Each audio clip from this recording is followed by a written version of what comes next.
الحمد لله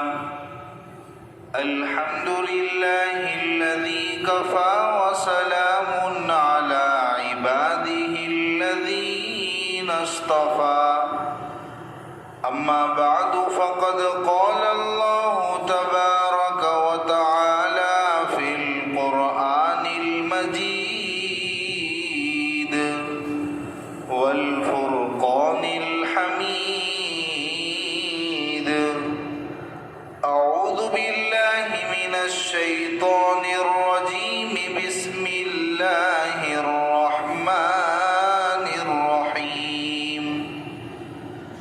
لا أقسم بهذا البلد وأنت حل بهذا البلد ووالد وما ولد لقد خلقنا الإنسان في كبد أيحسب أن لن يقدر عليه أحد يقول أهلكت مالا لبدا أيحسب أن لم يره أحد إلى آخر الآية.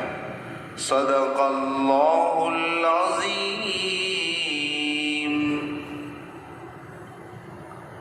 بزرگان محترم، میرے نوجوان ساتھیوں، آپ حضرات کے سامنے سورہ بلد کی تلاوت فرمائے گی. اس سورت میں بھی اللہ تبارک و تعالیٰ نے قسم کھائی ہے شہر مکہ کی. اسی طرح ماں باپ، والد، اولاد اور ان کی قسمیں کھا کر بیان فرمایا ہے کہ ہم نے انسان کو بڑی محنت میں، بڑی مشقت میں پیدا کیا ہے.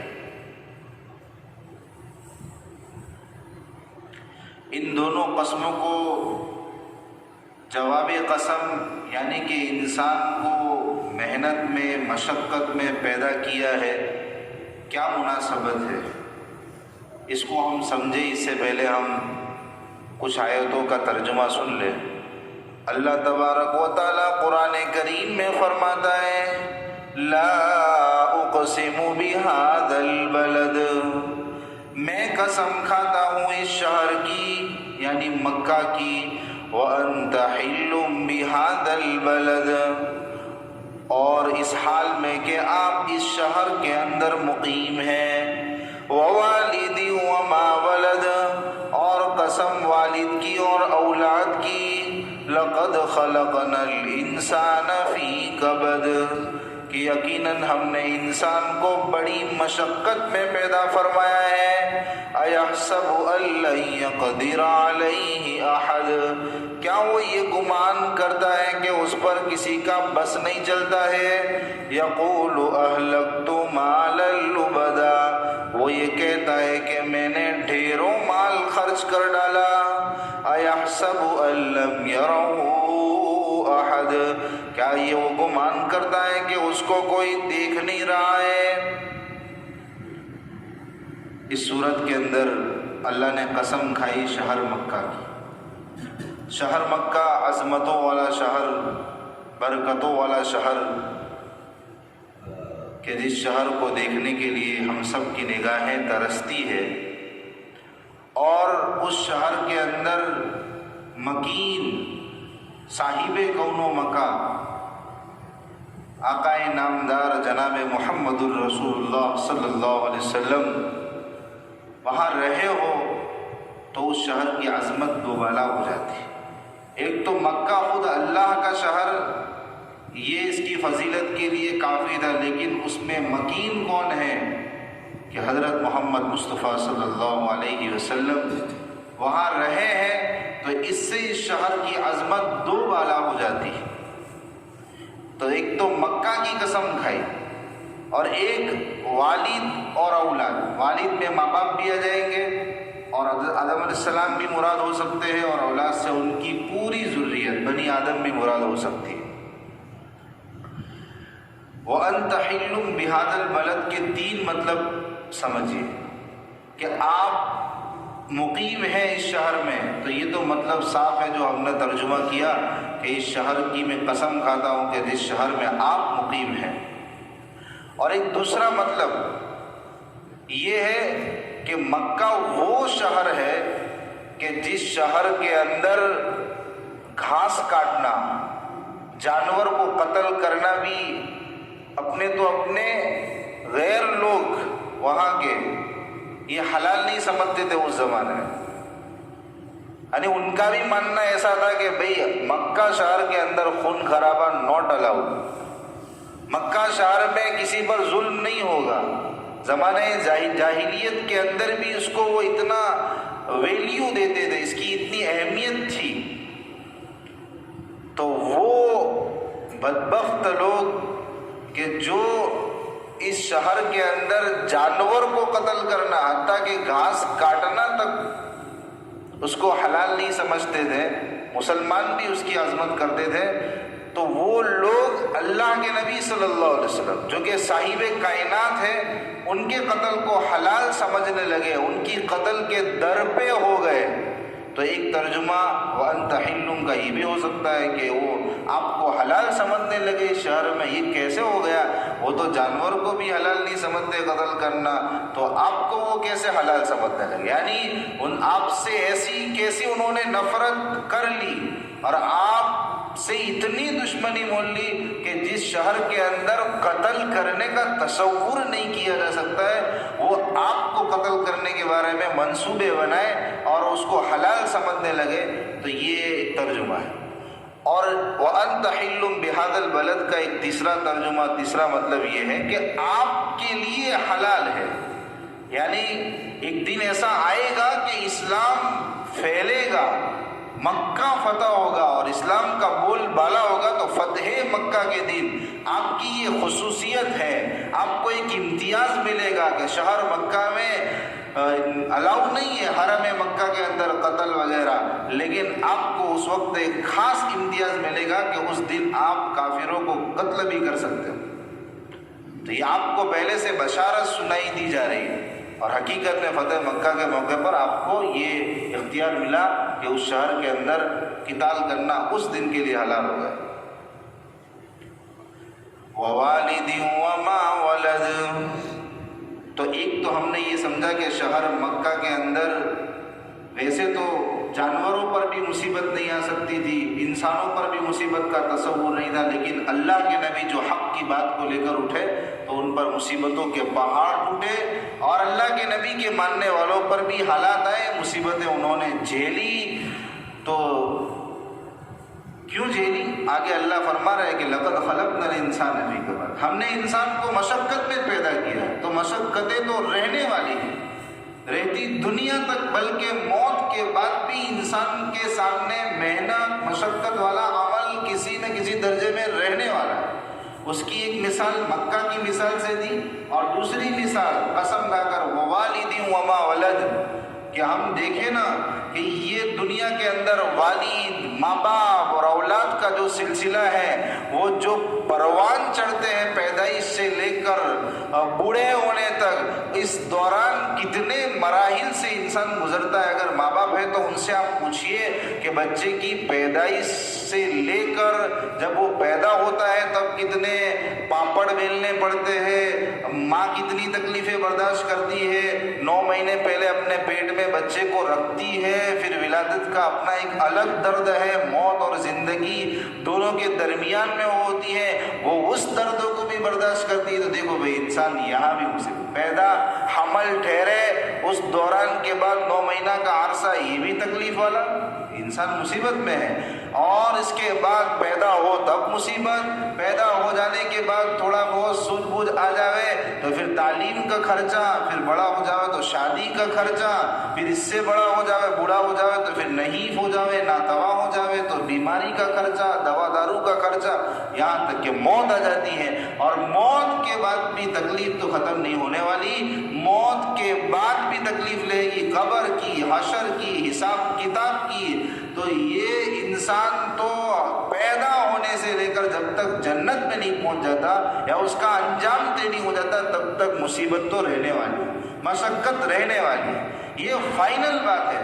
اور جب ہمیں اللہ نے اس دونوں قسموں کے ذریعے سے فرما دیا کہ لقد خلقنا الانسان فی کبد، یقیناً ہم نے انسان کو محنت میں، مشقت میں پیدا کیا ہے، تو کیوں نہ ہم اپنی محنت کو، اپنی مشقت کو، اس کا رخ اس طرف کر دے کہ ہم دنیا میں محنت تو کرنے والے، مشقت تو ویسے بھی آنے والی ہے، لیکن ہم اس کا رخ صحیح کر دے اور آخرت کی جو دائمی مشقت ہے اس سے ہم بچ جائیں۔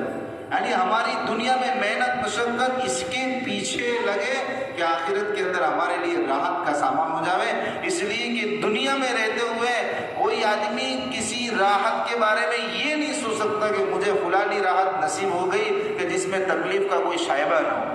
ایسی راحت تو بھائی جنت میں ملے گی، دنیا کے اندر کوئی ایسی راحت بنی ہی نہیں ہے کہ جس کے اندر تکلیف کا کوئی شائبہ نہ ہو۔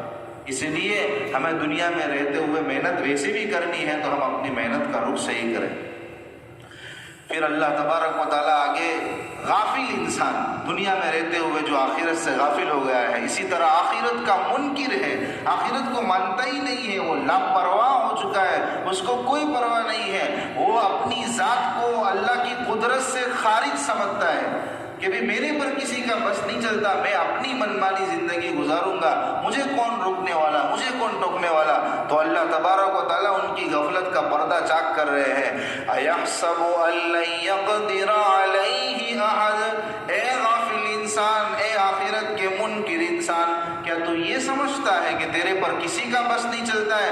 نہیں، خدا کا بس چلتا ہے، اللہ کا بس چلتا ہے، تیری خام خیالی ہے، تو اپنے آپ کو یعنی فری سمجھتا ہے کہ زندگی کے اندر میں فری رہوں گا، میں کسی کی ماتحتی میں کیوں رہوں، میں کیوں قواعد فالو کروں، میں کیوں شریعت کی احکام کی حدود کے اندر قید و بند میں رہوں، میں تو فری رہوں گا۔ اللہ فرماتے نہیں، اَيَحْسَبُ أَن لَّن يَقْدِرَ عَلَيْهِ، اور وہ انسان کیا سمجھتا ہے؟ اپنے آپ کو فری سمجھتا ہے، اپنے آپ کو اللہ کی قدرت کی ماتحتی میں نہیں لاتا، اللہ کی قدرت سے اپنے آپ کو باہر سمجھتا ہے، تو پھر وہ کہتا ہے اَهْلَكْتُ مَالًا لُبَدًا، کہ میں نے وافر مال خرچ کر ڈالا، میں نے تو بھائی بھر بھر کے مال خرچ کیا ہے۔ کہاں خرچ کیا ہے؟ اسلام کی عداوت میں، دعوت اسلام کو روکنے میں، اور حق بات کے روڑا بننے میں نے اپنا مال خرچ کیا ہے۔ تو وہ ایک تو کام غلط کر رہا ہے، خرچ کر رہا ہے، کتنا خرچ کر رہا ہے وہ بھی اللہ جانتے، آگے آئے گا کہ بھی اللہ دیکھ نہیں رہے ہیں، اللہ دیکھ رہے ہیں کہ بھی تو کہاں مال خرچ کر رہا ہے۔ اسلام کو باطل کرنے میں، حق کو ختم کرنے میں، حق کی راہ میں روڑا بننے میں تیرا مال خرچ کر رہا ہے، اور اس پر تو شیخی بھی بگاڑ رہا ہے، تو تکبر بھی کر رہا ہے، فخر بھی کر رہا ہے کہ میں نے بہت اچھا کام کیا، کہ میں نے پیسے کہاں خرچ کیے، میرا مال خرچ کہاں ہو رہا ہے، اسلام کی دعوت کو روکنے میں میرا مال خرچ ہو رہا ہے۔ یقول اہلکت مالا لبدا ایحسب ان لم یرہ احد، کیا اللہ جانتا نہیں ہے؟ اللہ جانتا نہیں ہے؟ اللہ تجھے دیکھ نہیں رہا ہے؟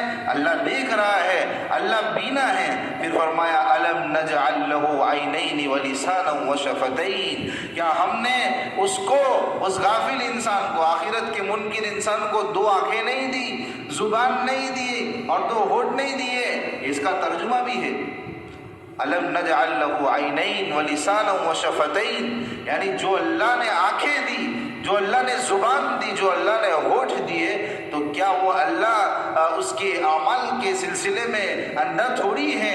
نعوذ باللہ اندھا نہیں ہے، اللہ بینا ہے، اللہ ہر کسی کے عمل کو دیکھ رہے ہیں کہ تو خرچ کر رہا ہے، تیری نیت کیا ہے، تو کتنا خرچ کر رہا ہے، تو لوگوں کو خرچ اتنا کر رہا ہے اور لوگوں کو بتا اتنا رہا ہے، اللہ سب کچھ جانتے ہیں، آخرت میں اس کی سزا ملے گی۔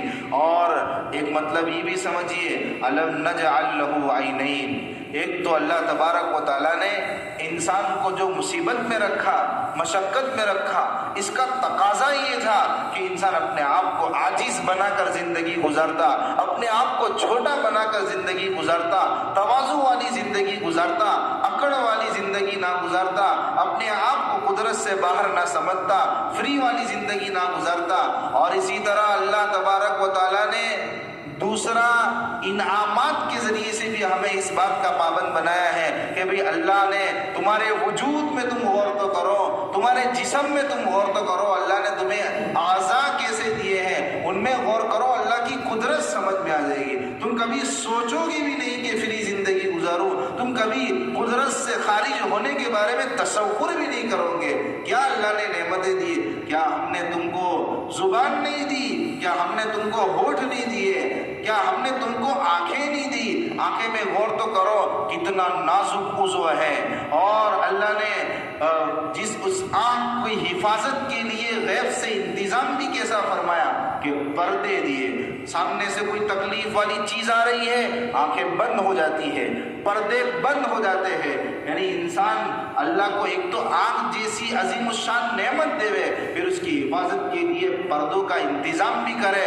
پھر اللہ نے کیا کیا آنکھ کے اندر؟ مزید انعام یہ کیا کہ ہماری پلکوں کے بال لگا دیے تاکہ ہماری آنکھیں غبار سے، گرد و غبار سے، مٹی سے محفوظ رہے۔ اور پھر یہ بھاؤں کے بال لگائے۔ یہ باریک باریک نعمتیں ہمیں پتہ نہیں ہے اللہ نے کیسی کیسی اس کی حکمتیں رکھی ہیں۔ اگر اوپر سے کوئی چیز آ بھی رہی ہے تو یہ ڈائریکٹ آنکھ میں نہ جاوے، اللہ نے یہ بال لگا دیے بھاؤں کے تاکہ بھئی کوئی چیز آوے تو اس کو اس کا سامنا کرنا پڑے۔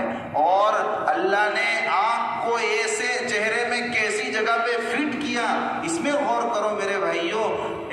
یعنی آخرت کے جو غافل انسان ہیں، آخرت کے منکر انسان ہیں، ان کو مخاطب کر کے فرمایا جا رہا ہے کہ تم آنکھوں کو دیکھو، آنکھوں کی نعمت کے بارے میں سوچو، آنکھوں کو فٹ کہاں اللہ نے کیا ہے؟ ایسی جگہ پہ، اندر کی جگہ میں فٹ کیا کہ اگر آپ اندھے منہ گرتے بھی ہو، چہرے کے بل گرتے بھی ہو، یا آسمان سے اوپر سے کوئی چیز آپ پر گرتی ہے تو وہ اللہ نے یہاں دیکھو ہڈی، سخت ہڈی، آنکھوں کے اوپر سخت ہڈی، رخسار پہ سخت ہڈی دی ہے تاکہ آپ گرو تو آپ کی آنکھ کو کوئی نقصان نہ پہنچے۔ نازک عضو ہے نا، تو اس کو ایسی جگہ پہ فٹ کیا کہ ہر طرح سے اس کی حفاظت ہو۔ آج ہم اسی آنکھ کے ذریعے سے کیا گل کھرا رہے ہیں ہم سب جانتے ہیں۔ الم نجعل له عینین ولسانا وشفتین۔ اسی طرح زبان بھی اللہ کی کتنی بڑی نعمت ہے۔ یہ زبان اللہ کی وہ نعمت ہے میرے بھائیو، یقین جانو اس زبان کے ذریعے سے آدمی ایک بول لے، 2 منٹ لگیں گے، کافر سے انسان اگر مسلمان ہو گیا 2 بول لیے جنت کا حقدار بن جائے گا۔ یہ زبان کا کمال ہے، اور یہ زبان اتنی کرشمائی نعمت ہے اللہ کی۔ آدمی دل میں ایک عنوان بناتا ہے، ایک مضمون سوچتا ہے، پھر دماغ اس پر غور و فکر کرتا ہے، پھر دماغ الفاظ اور جملے مرتب کرتا ہے، اور انسان زبان سے بول لیتا ہے، سیکنڈ بھی نہیں لگتا بولنے کے اندر، اور زبان بول دیتی۔ اس کو پتا نہیں کہ کتنی ساری مشینری اس کے پیچھے کام کر رہی ہے بول کے بولنے کے پیچھے۔ یہ اللہ کی زبان، یہ قدرت کا ایک ظہور ہے اور ایک نعمت ہے، آج ہم نے اس کی قدر نہیں۔ یہ زبان 2 دھاری تلوار ہے۔ اگر زبان سے انسان کوئی ایک میٹھا بول لے تو وہ اللہ کا مقرب بندہ بن جاوے۔ اسی طرح کوئی دشمن اس کا ہو، اس کے سامنے اگر اپنے پہلے والے قصور کی معافی کے 2 کلمے بول لیے، ساری دشمنیاں ختم ہو جاوے، وہ ہمیشہ کے لیے اس کو معاف کر دے۔ اسی طرح انسان اسی زبان کے ذریعے سے کلمہ کفر بول لے، اس میں بھی اتنا ہی وقت لگتا ہے، 2 منٹ لگتے ہیں، لیکن انسان کی پوری زندگی تباہ ہو جاوے، اس کی آخرت برباد ہو جاوے۔ تو یہ زبان ایسی نعمت ہے کہ اس میں منافع بھی اللہ نے بہت رکھے ہیں، لیکن اس میں ہلاکتیں بھی بہت ہیں۔ اس لیے اللہ نے کیا کیا؟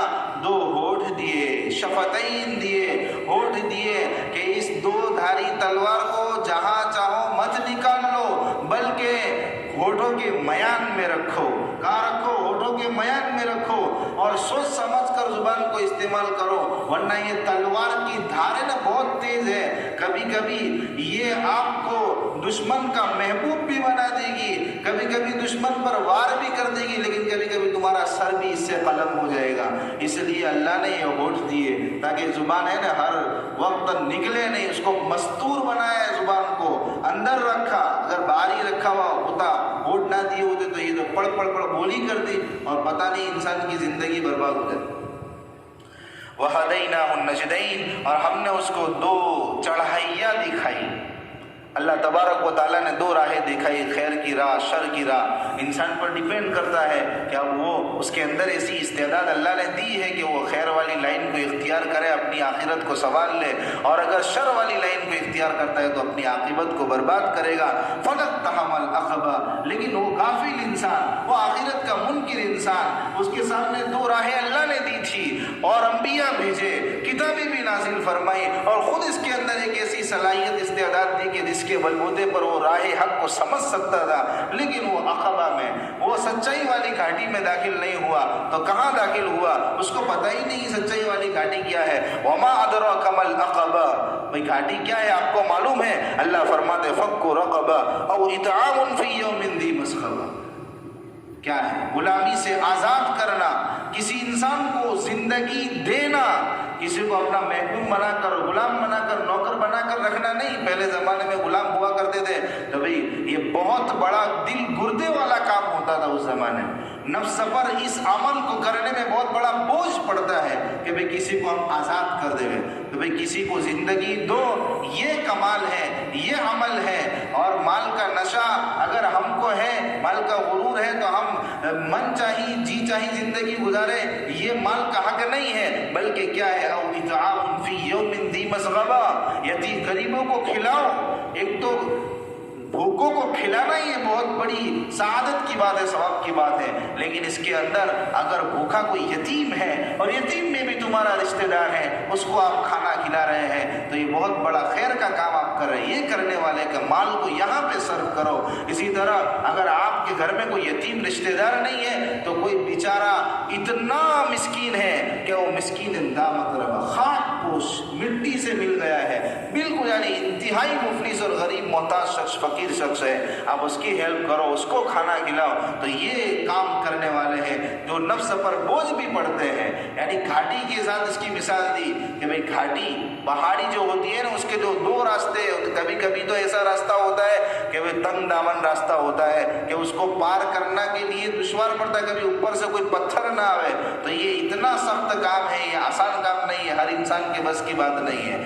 اور ایک تو گھاٹی پہاڑی، ایک راستہ ایسا بھی آتا ہے کسی جگہ پر پہنچنا ہو تو اوپر چڑھنا پڑتا ہے، اوپر والا راستہ چلنا پڑتا ہے، اور اوپر والا راستہ چڑھنا بھی کوئی مشکل نہیں ہوتا ہے۔ چڑھتے چڑھتے انسان پہاڑ پر چڑھتا ہے، بالکل منزل تک پہنچنے والا ہوتا ہے، پھر اس کو ڈر لگتی ہے اور وہ نیچے آ جاتا ہے۔ تو یہ گھاٹی کے ساتھ مثال دے کر سمجھایا کہ بھئی یہ تھوڑا مشکل کام ہے لیکن کرنا تو پڑے گا۔ پھر اللہ نے فرمایا ثم كان من الذين آمنوا، اگر آپ کرتے ہو لیکن ایمان نہیں ہے تو کوئی حاصل نہیں، ایمان کے بغیر تو اس کا کوئی بدلہ ہی نہیں ملنے والا، دنیا میں مل جائے گا لیکن آخرت میں آپ اتنے بڑے کام کرو لیکن اس کا کوئی، تو بھی ہم مسکینوں کو کھلائیں، کوئی بھی نیک کام کرے، ایمان کی شرط ہونا ضروری ہے۔ ثم كان من الذين آمنوا، پھر ہو ان لوگوں میں سے جو ایمان لائے، اور فرمایا وتواصوا بالحق وتواصوا بالحق وتواصوا بالصبر وتواصوا بالمرحمہ، یعنی ایمان لانے کے بعد ایمان والوں کا یہ فریضہ بن جاتا ہے، یہ فرض بن جاتا ہے کہ اپنے ایمان پر اکتفا نہ کرے بلکہ اس ایمان کی لوگوں کو میں تاکید کرے، صبر کی تاکید کرے، یعنی گناہوں سے اپنے نفس کو بچائے اور دوسروں کو بھی گناہوں سے بچنے کے لیے تاکید کرے، ان کو دعوت دے۔ یہ بھی ایمان والوں کا ایمان لانے کے بعد فریضہ بن جاتا ہے، یعنی خود اپنی بھی اصلاح کرے اور دوسروں کی اصلاح کی بھی فکر کرے۔ وتواصوا بالمرحمہ، اور مخلوق پر رحم کرنے کی بھی تاکید کرے، یعنی خود بھی کسی پر ظلم نہ کرے، کسی کو تکلیف نہ دے اور اپنے ذریعے سے بھی لوگوں کو تکلیف نہ پہنچے، اس طرح کا وتواصوا بالمرحمہ۔ اور اس کے بعد فرمایا ایمان والوں کی جزا اولئک اصحاب المیمنہ، جو ایمان والے ہیں، اور یعنی مطلب خلاصہ ہے کہ جو اصول کے اندر بھی پکے ہیں اور فروع کے اندر بھی پکے، یعنی ایمان والے بھی ہیں، توحید بھی ہے، اور ایسے اچھے بھلے کام بھی کرتے ہیں تو وہ تو بڑے نصیب والے ہیں، وہ بڑے نصیب والے، آخرت میں جنت ان کا انتظار کر رہی ہوگی۔ والذین کفروا بآیاتنا هم اصحاب المشأمہ علیہم نار مؤصدہ، اور جن لوگوں نے ہماری آیتوں کا انکار کیا، یعنی اصول فروع تو کیا کرتے، اچھے کام تو چھوڑو، وہ اصول میں ہی کچے ہیں، توحید ہی کو نہیں مانتے، ایمان ہی نہیں لائے، تو پھر ایسے لوگوں کے لیے تو کیا ہے، بدبخت انسان، بدبختی ان کا مقدر ہوگی۔ اور قیامت میں ایسے لوگوں پر جو ایمان سے کورے ہیں، توحید سے دور ہیں، ان کے اوپر جہنم کی آگ سے ان کو بند کر دیا جائے گا، علیہم نار مؤصدہ، ان پر آگ کو بند کر دیا جائے گا، یعنی ایسے تمام لوگوں کو جہنم کے اندر سب کو بھر بھر کے ڈال دیا جائے گا، پھر اوپر سے جہنم کے دروازے کو بند کر دیا جائے گا، اس لیے کہ جو کافر ہیں، جو ایمان والے نہیں ہیں، جو ایمان سے کورے رہے، جن کے مقدر میں بدبختی تھی، تو ایسے لوگوں کے لیے تو ہمیشہ ہمیشہ کے لیے جہنم ہے، کبھی ان کو نکلنا نہیں ہے، تو پھر دروازہ بند کر دیا جائے گا تاکہ کھلنے کا کوئی باری ہی نہ۔ ایمان والے ہیں، انہوں نے نافرمانیاں کی ہے تو وہ تو جائیں گے، تو ان کے لیے تو کبھی دروازہ کھلے گا، لیکن ان کا تو آگ سے دروازہ بند، ان پر آگ بند کر دی جائے گی، دروازہ بالکل لاک کر دیا جائے گا، اس لیے کہ ان کو تو اسی میں رہنا ہے۔ اللہ تبارک و تعالی ہم سب کی حفاظت فرمائے ایسے عذاب سے، اور ہم سب کو یہ نیک اعمال کرنے والا بنا دے، اور اللہ تعالی ہم سب کی صحیح معنی میں اصلاح فرمائے، اور یہ جو نعمتیں اللہ نے ہمیں دی ہے ان کی صحیح معنی میں قدردانی نصیب فرمائے۔ صدق اللہ العظیم۔ انشاءاللہ آگے سورہ فجر کی تفسیر ہوگی۔